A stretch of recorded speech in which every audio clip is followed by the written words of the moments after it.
नमस्कार दर्शक बंधु वैदिक शिल्पशास्त्र दर्शन कार्यक्रम आपण मानक मु स्वागत जनाऊँगी।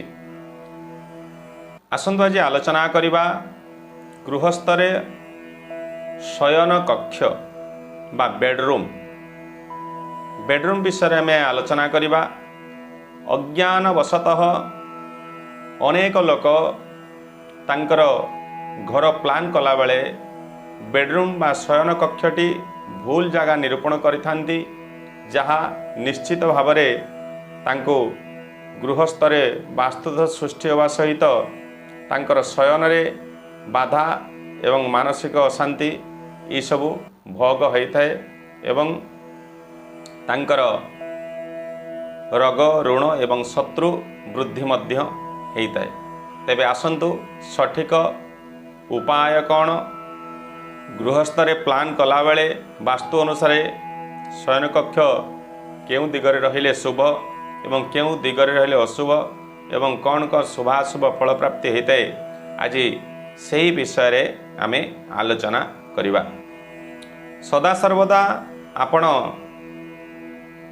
जेतेबेले घर प्लान नौचंती बा करूचंती सदा से गोटे विषय ध्यान देबे, आपणकर शयन कक्ष जहाँ आपणकर सबु प्रकार शयन सुख प्राप्त कराइए एवं मानसिक शांति प्राप्त करिताए एवं मानसिक दृढ़ता एकाग्रता वृद्धि करिताए। से दिगटी होउची मुख्य गृहकर्ता जे तांकर मुख्य दिग होउची मास्टर बेडरूम बा मुख्य शयनशाला।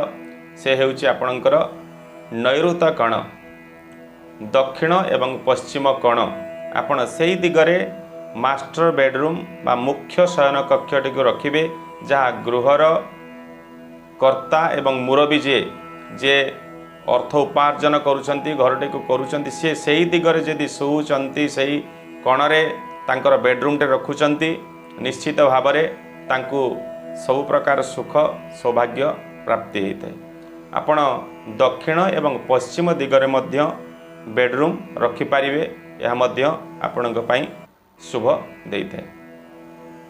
जदि उत्तर एवं पश्चिम कोणरे बेडरूम आपण रखुचंती, निश्चित भाव में सेठी आपण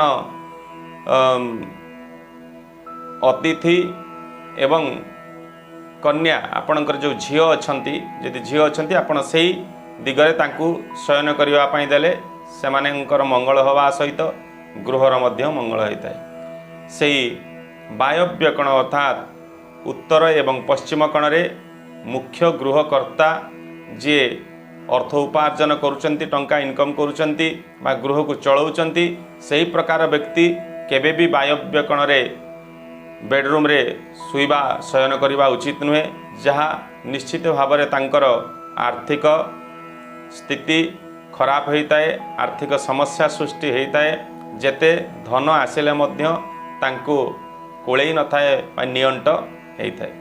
यही विषय प्रति आपण निश्चित ध्यान देबे। जदि भूल रे भी आपण उत्तर एवं पूर्व जहाँ ईशान्य कोण सेही जगार जदि आपण बेडरूम रखुचंती एवं बेडरूम सहित अटैच टॉयलेट बाथरूम रखुचंती, निश्चित भाव में आपणकर एक क्षतिर सूचना, क्षतिकारक अत्यंत क्षतिकारक।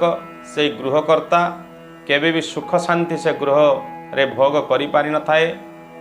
विभिन्न प्रकार आर्थिक शारीरिक एवं मानसिक एवं रोग ऋण शत्रु रे सदा सर्वदा बुड़ी रही तार सबु किछि नष्ट जाइथे, सर्वनाश होइथे।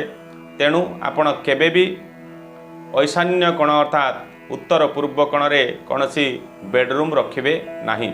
जदि बा रूम रखिचंती, निश्चित भाव में आपण ठाकुरंक गृह करंतु, नहले पिला छुआ मानकर छोट पिला मानकर पाठ पढ़िबार स्टडी रूम बा पाठ पढ़िबार रूम आपण करि परिबे। से रूम टिकु निश्चित गृहकर्ता पई शुभ रहिबो।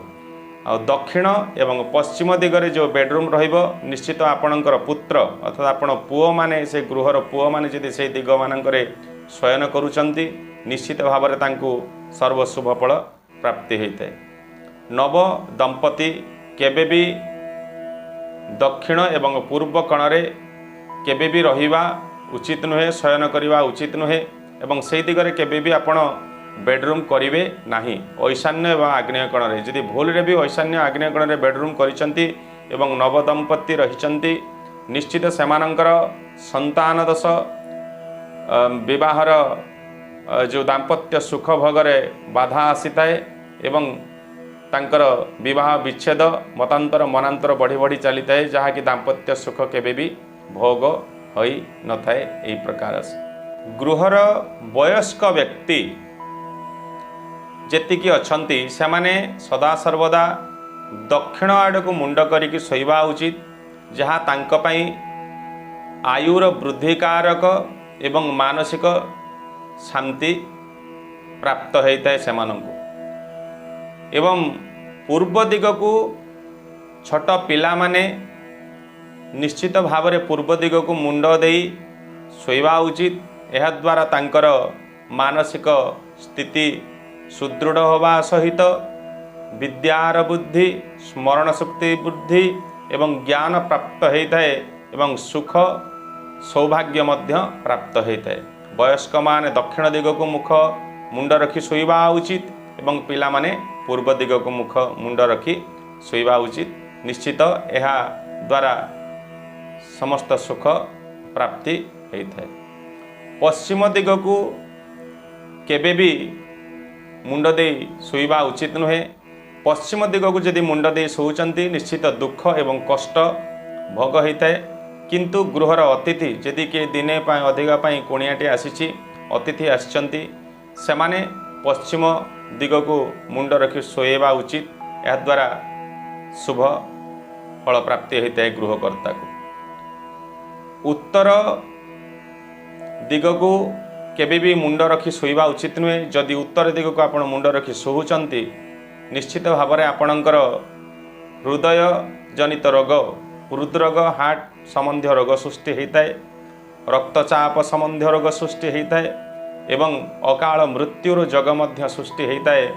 रोग द्वारा पीड़ित होगी मध्य कष्ट भोग होता है। से दृष्टिकोण उत्तर को मुंड रखी केबे भी गृहकर्ता बा छुआ बा पिला कौन सदस्य शोइबा उचित नुहे। आपण जेतेबेले आपणकर बेडरूम रे पलंकटे पकाउचंती, खटटे पकाउचंती निश्चित भाव में से प्रति मध्य आपण ध्यान देवा उचित। वास्तु अनुसार शिल्पशास्त्र अनुसार कहा जाइछि आपण सेई कठरीर नैऋत्य कोण दक्षिण एवं पश्चिम कोण ही खट सब बेले आपण पकेवा उचित। सेई कोण खट रखी जदि शोचंती निश्चित भाव में आपण सुख भोग करिवे। मन रखिबे वयस्क वृद्ध माने दक्षिण दिग को मुंड देवे एवं पिला छुआ माने निश्चित पूर्व दिग को मुंड दे शोइबा उचित। यह द्वारा खटर स्थिति जदि से पोजिशन ले रखुचंती निश्चित भाव में आपण सुख सौभाग्य शांति भोग करिवे निश्चित रूपे।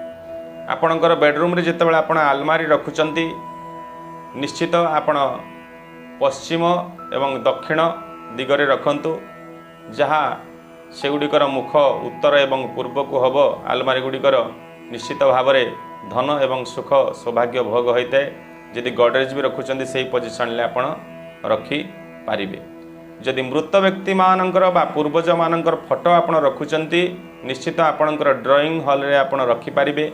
बेडरूम भितरे बा ठाकुरंक घर सहित ठाकुरंक घरे बा रोषेई घरे एगुड़िक रखिबे नाही एवं दक्षिण एवं पश्चिम कांथरे सेगुड़िक टांगिबे एवं ड्राइंग हॉल रे रखिबे, जहाँकि आपणकर सबु प्रकार शुभ फल प्राप्त होगा सहित गृहस्थर मंगल होता है, जहाँकि आपणकर जीवन सुख सौभाग्य आनंद रे परिपूर्ण सदा रही है।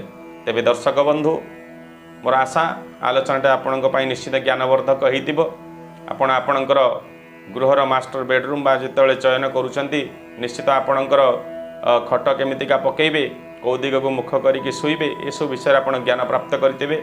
जदि आपण यही अनुसार आप चलुचंती निश्चित आपणकर मंगलदायक रहिबो आपणकर जीवन। तेबे दर्शक बंधु आज आलोचना चक्रटी आम ये समाप्त करवा पुणी थे एक नूतन विषय वस्तु सहित आपण मान सम्मुखें उपस्थित हेबी से जाए ओम नमः शिवाय जय जगन्नाथ।